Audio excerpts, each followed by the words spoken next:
ever.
My yogurt, I love to add honey, any fresh fruit, or if like kind of, or even frozen. If it's summer, I can add some frozen fruit so it's melting really nicely. And I love those cacao nibs. I'm going to add them to my description.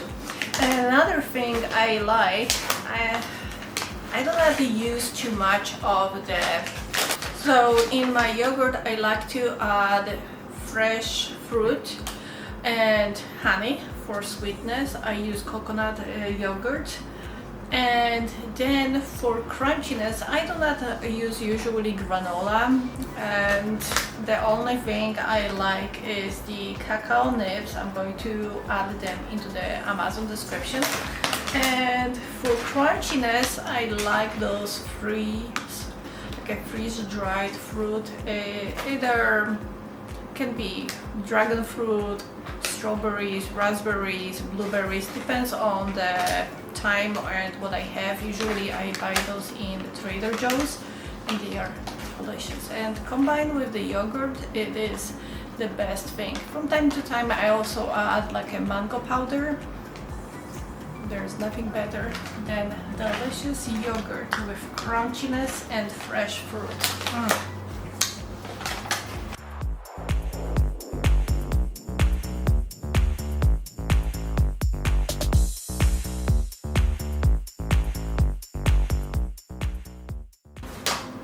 Oh my god.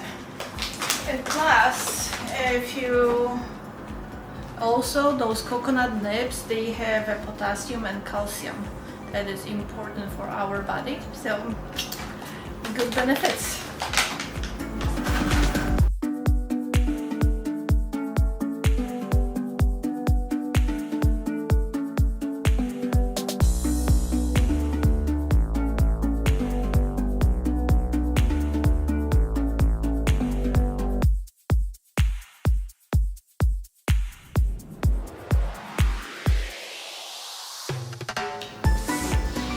So I am going to make 2 breads today. Yes, I have a guest coming home, so I usually like to give something good when they are leaving my house after a good dinner.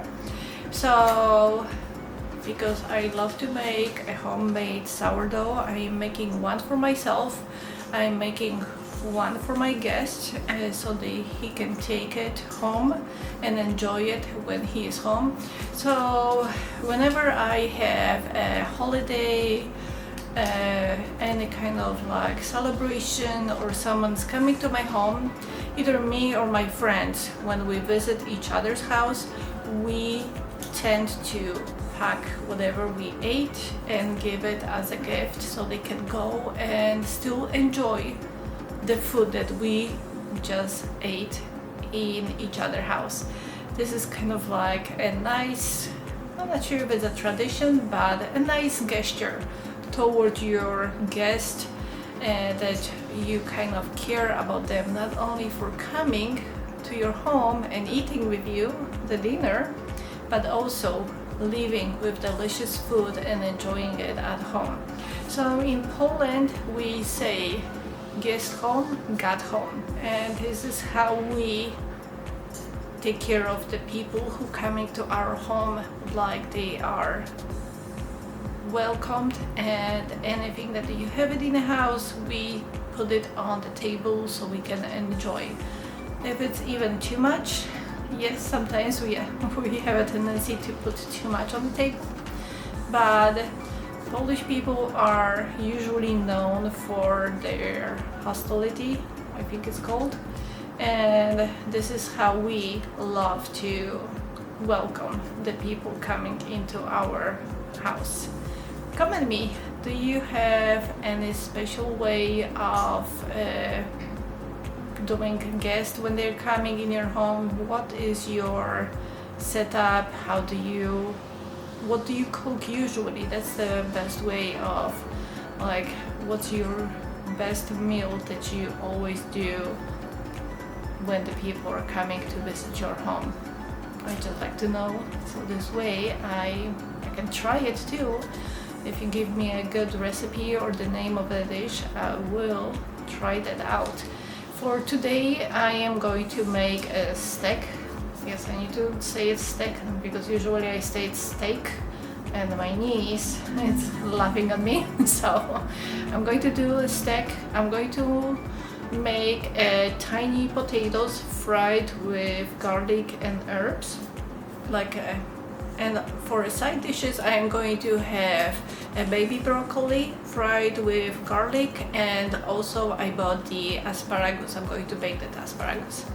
So if it's coming to making a sourdough, right now I set up the 425 degree Fahrenheit for my oven, and there is no bread in the Dutch ovens.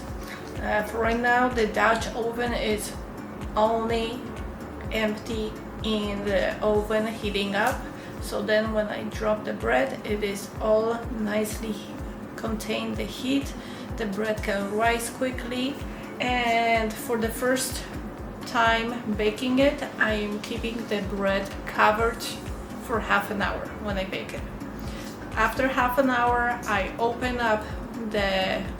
take off the covers from the Dutch oven and leave it for around like 16, 17 minutes for just to crispy up for outside. How long? Usually, why it's like 15, 16 minutes. I usually check the time by opening the oven and see, because I don't want to have a bread like burnt, but I want to have a nice and crispy golden color. So stay tuned for those breads coming.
This is how I like my bread, crispy.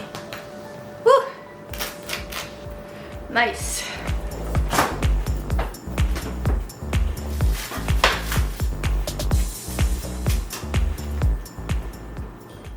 Hello friends, welcome to my channel. I'm going to show you today how to efficiently prep your meal for any guest coming.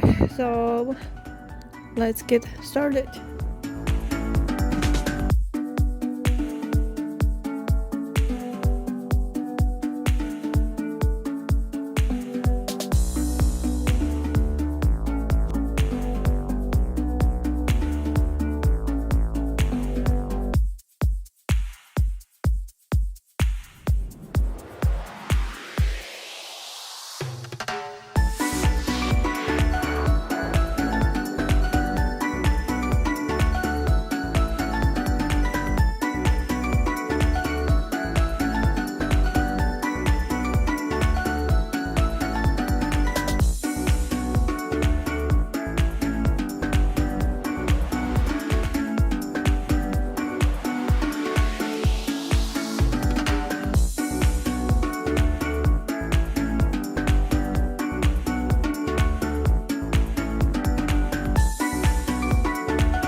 Trader Joe, I bought those tiny potatoes. They are so good.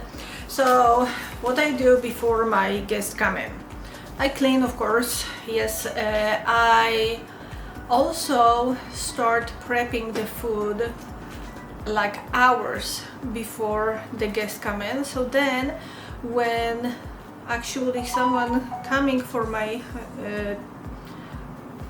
So then when someone is coming, I just can quickly put everything in the last moment to either warm it up. Like I'm cooking a steak today, so that's going to be done like half an hour before this someone is coming. So this way I have a time to cook the steak. I have a time to have that steak rest before it's going to be cut. That's very important. Do not cut steak right away after cooking it, because you're going to release all the juices and the steak is going to be dry. So very important, even if you cook chicken, whatever meat you are cooking, let the meat, either roasted, fried, whatever it is, let the meat rest few minutes. It's not going to be cold, but it needs to rest, reabsorb all the juices all over the meat. So this way when you cut, you do not lose the juices and you have this perfect moist piece of meat that you want to eat. Alright, so let's get ready. So for the tiny potatoes, what I do, I am going to put them into the pan, deep pan. I'm going to cook them for about 5 to 7 minutes. It should be enough. And then before the guests come in, I am going to toast them on the pan with butter, a little bit of oil, butter, and garlic, and then I'm going to add a little bit of a dry oregano, and oh my god, these potatoes are so good then. All right, let's get to it.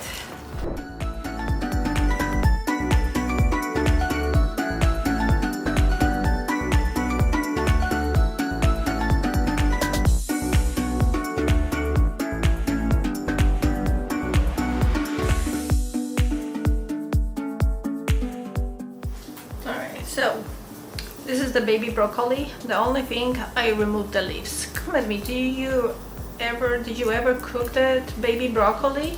If you did, how do you cook it? Because for me, I just remove those leaves, cut them in smaller pieces, and then I fry them on the pan with just the garlic, and that's it. So let me know if you have a different technique for those. Okay.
If it's coming to a steak, I always pull my steak half an hour before I cook it, and I add salt and pepper only and leave it on the side for like about 1 to 2 minutes, and then I start frying it on the avocado oil. And when some time left, I'm checking the usually temperature, how far I go. I usually go on the like 71 Fahrenheit for the internal temperature of the steak, so around maybe 25 Fahrenheit. I flip my steak and then I add the herbs like rosemary and thyme and the garlic to it and a bunch of butter. Then I cover everything and leave until the steak gets the temperature of 71. Make sure you do not cut your steak right away. Just leave it to have the juices go through it, and the meat needs to juices to stabilize, and then you can start cooking it.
So before my guest is coming, I also like to clean the house. So he decided to change the carpet. Yes, it was number one, messy. Yeah, I have a dog, and the dog loves to eat somehow on the carpet. I don't know why. You always give her something on the side and she drags it to the carpet. So my husband tried to wash it, and unfortunately after washing it the carpet got like wrinkled, and after tripping a few times I was like, that's it, this carpet needs to go. So I bought this really fun looking washable carpet. I'm going to give you the link in the description. And then I had a fight. This sofa is heavy, especially the big one. Oh my god, lifting it up and down over the carpet, it was a big deal so my inner power kicked in and I was able to make it.